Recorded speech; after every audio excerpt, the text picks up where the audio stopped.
Good morning.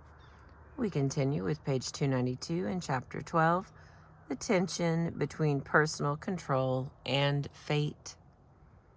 A Chinese proverb reads, "You cannot prevent the birds of sorrow from flying overhead, but you can prevent them from building nests in your hair." Eleanor Roosevelt believed that the true measure of a person was not in his or her achievements, but rather the way in which he or she adapted to life's changes. Fate presents each of us with a set of circumstances, cards dealt at the beginning of the game, over which we have no control. One does have control, however, in how one chooses to play the hand. As any seasoned card player knows, it is easy to play a hand when one has been dealt good cards. In fact, it takes special effort to lose when one's cards are certain winners. It is much more difficult to play wisely and skillfully when one has been dealt bad cards. Some survivors of early loss felt that they had created themselves in the face of adversity. They did not deny that fate had dealt them a bad hand, but they did not linger long with self-pity. Rather, they focused on the ways they had lived their lives despite adverse circumstance. Jean-Paul Sartre is known to have especially liked a quote from Karl Marx. "Men make their own history, but not in any way they please. They make it under circumstances not chosen by themselves." We do not choose the circumstances under which we must create ourselves, yet it is our task to create ourselves nonetheless. Shauna, whose single mother died when Shauna was only 2, wonders about the origin of her own intense desire to survive. "I don't even know what was inside of me. I just knew I was going to survive. I knew I had to. I had to keep going. I wanted a different life for myself." As she looked around her at young boys and girls becoming involved in drugs and criminal activities, she knew that she had a choice to make her life different. She also knew that anger and resentment would lead only to self-destruction. There was no point in feeling sorry for myself. I knew it would only put me in a worse situation. I would fall back on things that could not help me at all. Drugs, alcohol, whatever. There was no point. It was only going to hinder my progress, and I knew I wanted more. I just wanted more. By the time she was a teenager, Shauna had already evolved her own philosophy of life. "As I see it, you have 2 choices. You can think the world owes you something. I've been cheated, I've been neglected, and you can go off in a corner somewhere and feel sorry for yourself. Or you can say to yourself, this is it. These are the cards that life has dealt me. I had no control over it, but now I can do something about my future." Shauna's intense personal will allowed her to find a surrogate mother who helped in her reparenting during early adulthood. It also has allowed her to be the only member of her family ever to attend and graduate from college, and to achieve a level of professional success and accomplishment in the world. Shauna feels that she is responsible for her own destiny and her own future. When she meets someone, she tells them, "I come with no baggage. This is who I am. If you want a relationship with me, you have me. That's it. There's no one else you need to look around to or to report to. The only person you have to report to in our relationship is me." Shauna firmly believes that she will rise or fall on the power of her own will. Ever since his father was killed in a car accident, Luke has assumed responsibility for his life and his decisions. Luke never recalls feeling sorry for himself.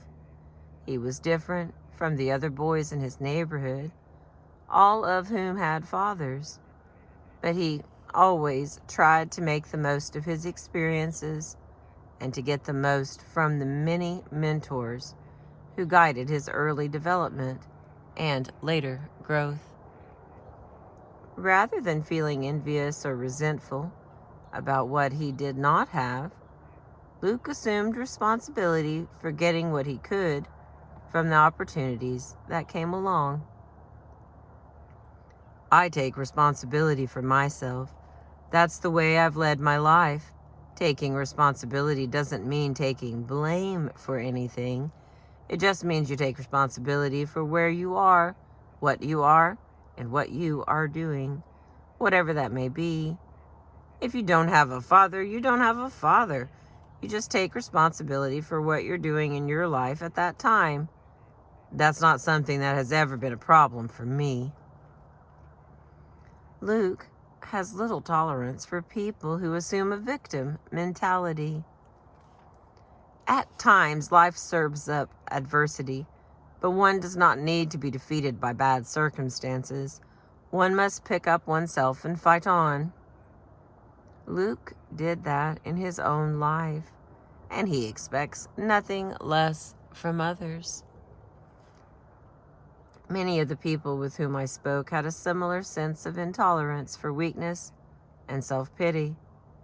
It was not that they denied that certain circumstances were unfortunate or even tragic, but they appreciated their own will to fight on, and they expected the same level of passionate commitment to life on the part of others. They also knew the difference between real adversity and trauma and everyday trials and tribulations. One man recalled with much disdain a friend who complained of being unable to balance her checkbook after the untimely death of her husband. Her complaint may just have been a way of expressing her loss and her sense of being overwhelmed. Yet, this survivor of early loss had no tolerance for her problem. Of course, it was sad and unfortunate that her husband had died, but it was now her responsibility to take charge of her life and to become a self-sufficient woman. Patrick was dealt a bad hand when his father died, when he was only 3. But the dealer took another of Patrick's cards away when 4 years later his stepfather also died. Before he was 8 years old, Patrick had lost 2 fathers. By the time he was 12, his mother had remarried for the 3rd time, and Patrick changed his name once again as he prepared to become the son of yet another man.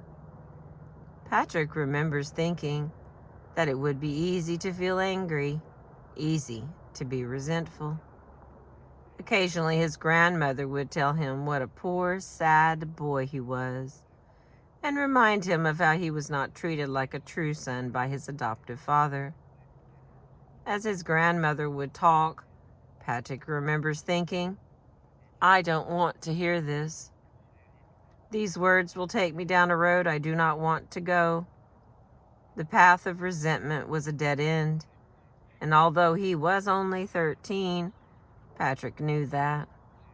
Patrick thought about his life with his new stepfather and his newly acquired extended family, and he decided that he could find a good life for himself within this new family.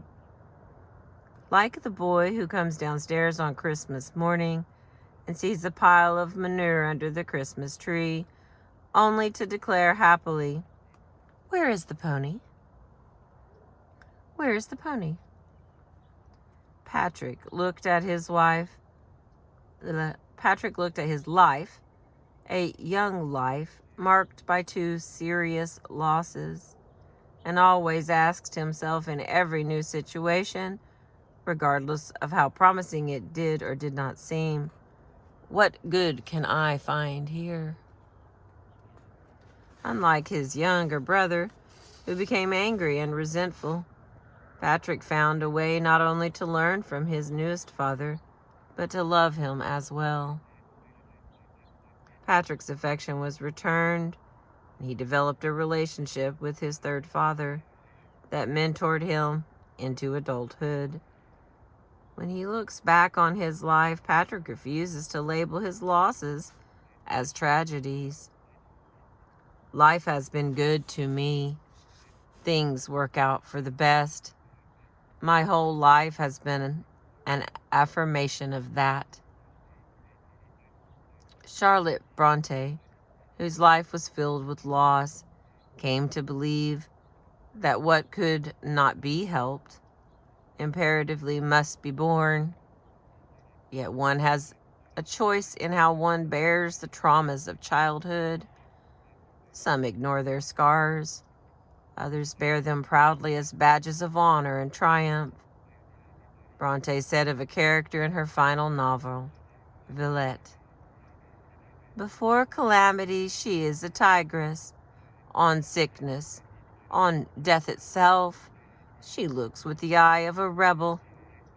A determined and confident card player can play even a bad hand with dignity.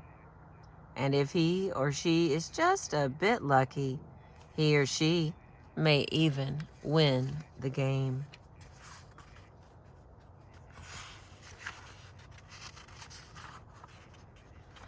I'm going to add one more part here. This is Survivor Pride. We're getting that sun coming up. All of the birds have left at the dam here. Okay, not all of them. There's still a few here, but majority of them are flying around. That's why I'm not facing the water that's on the far right side. All right, Survivor Pride.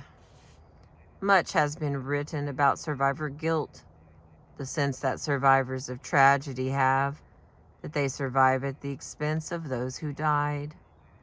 Survivor guilt often leaves one unable to enjoy the pleasures of a healthy life.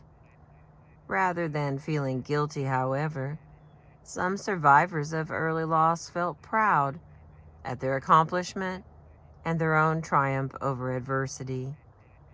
One man felt quite clear that he had survived in spite of his abusive family. His mother had died when he was a young boy, leaving him with a critical and cruel father, and eventually a passive stepmother.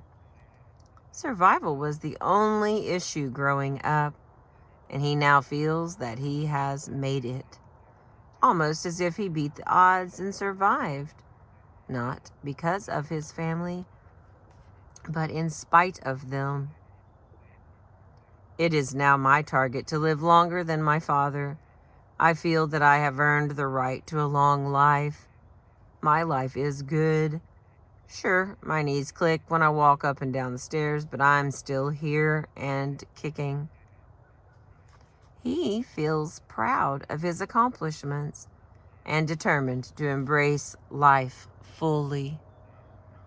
At the end of our interview, he told me a story of sitting with some friends and talking about a relative who had recently died. The room was heavy with gloom as the group reminisced about the lost friend. He remembers turning to the window and opening the curtains, revealing a beautiful sunset. His decision has always been to turn toward life, to refuse to be mired either in the past or in the despair of loss.